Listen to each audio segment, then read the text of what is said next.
Good afternoon, students. Today I am discussing about instability of emulsions. When emulsions are stored in improper, they are prone to microbial growth.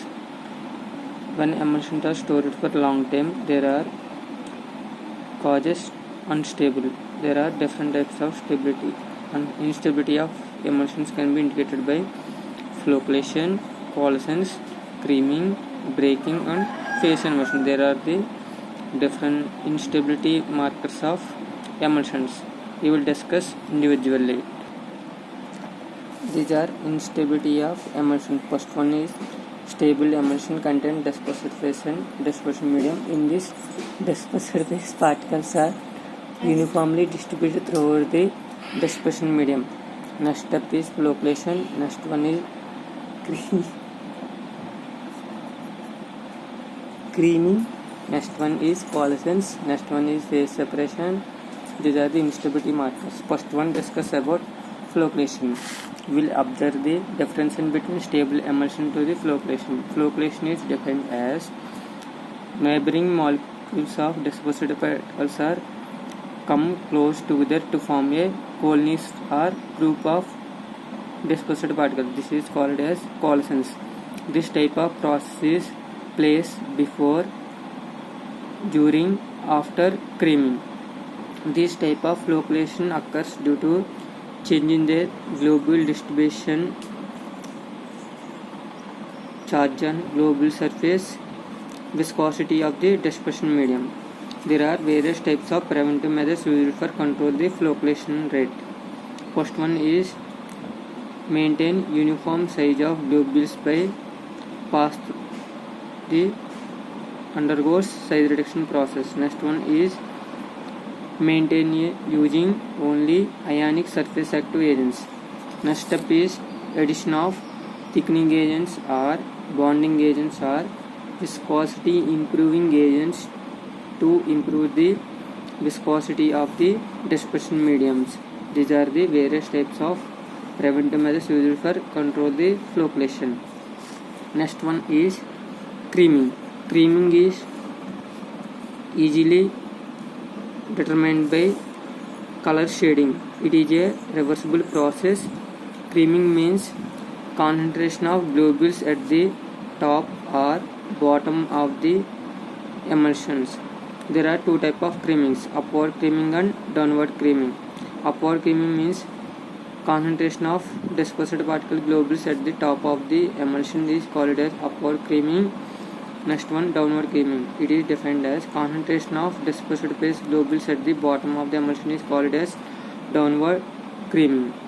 This process mainly depending on the dispersed phase particles are having less than 1 mm. They are settled at top or settled at bottom due to gravitational force. This is a reversible process. By the application of moderate shaking on the emulsion, these dispersed globules present in either top or bottom will be easily distributed throughout the suspension. So there is called as reversible process. Next one is upward creaming occurs due to dispersed phase is having less than density when compared to continuous phase.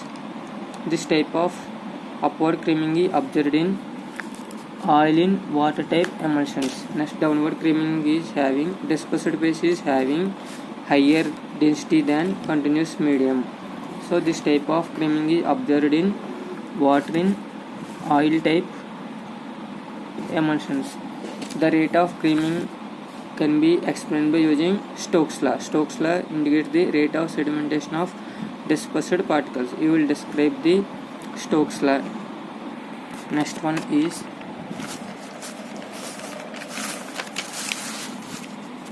rate of creaming can be explained by using Stokes law.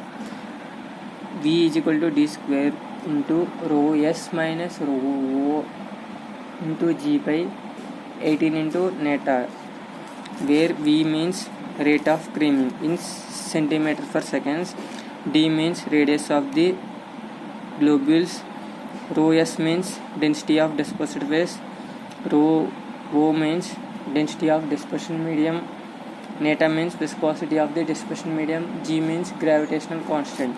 According to this equation, rate of creaming is directly proportional to radius of the globules. When the radius of the globules can be increases, the rate of creaming is increases. These can be reduced by using smaller size globules. The difference in densities of dispersion medium and dispersion medium having is small. The rate of creaming is also having low. The rate of creaming is indirectly proportional to the viscosity of the dispersion medium. The viscosity of the dispersion medium can be increases, the rate of creaming can be decreases. So the rate of creaming can be decreased by using bonding agents, thickening agents, or viscosity modifying agents can be added to improve the viscosity of the emulsions. Next one, creaming mainly affecting on globule size, viscosity of the dispersion medium, and difference in densities of dispersion medium and dispersed phase. Globule size can be reduced to uniform size. The viscosity of the dispersion medium can be increased by adding thickening agents like methyl cellulose, tragacan, sodium alginate. The difference in between densities of dispersion medium and dispersion medium can be increased by using oil soluble ingredients like bromoform or beta bromophthalate. These are the agents which are used for increase the viscosity of oil phase. Next one is fluorescence.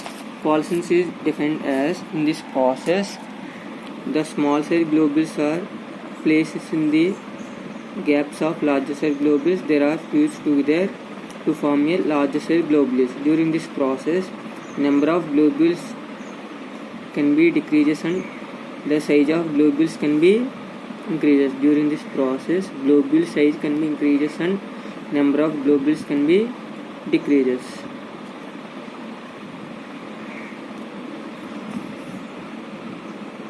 In this process, emulsifying agents form a thin layer around the droplets.